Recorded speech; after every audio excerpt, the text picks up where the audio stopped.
Well, parts of Kuhio Beach in Waikiki will soon be closed to cover up a safety hazard. The hazard is new, but it comes from some very old structures which were recently exposed because of rapid erosion along that beach. KITV4's Paul Drews has the latest. Visitors pose along the Waikiki shoreline, unaware this concrete walkway and crumbling walls were just recently exposed. But others are aware of the danger from the once buried structures.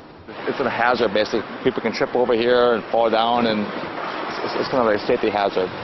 It's also a hazard for beginning surfers nearby. Waikiki Beach boys say no one has run into the wall, which is in the water, yet.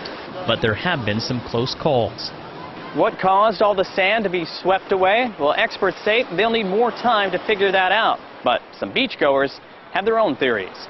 There's no high surf that causes, basically. It's just the erosion, the sand sucking away.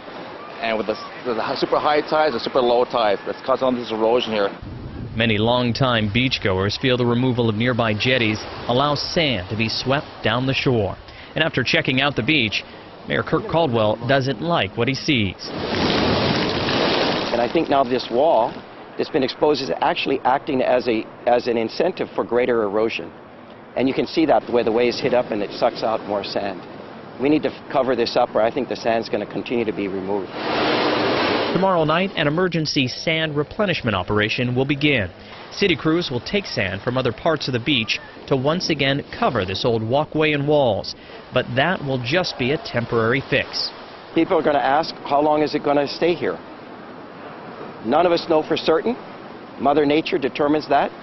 Global warming, sea level rise is affecting that. Currents affect it. But we need to do something short term.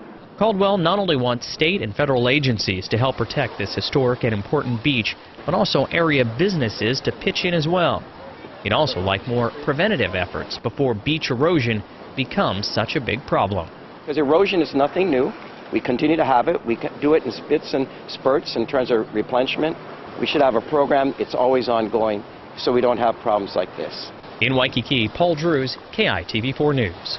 Well, hopefully they can solve that situation. By the way, Kuhio Beach will be closed between 10 p.m.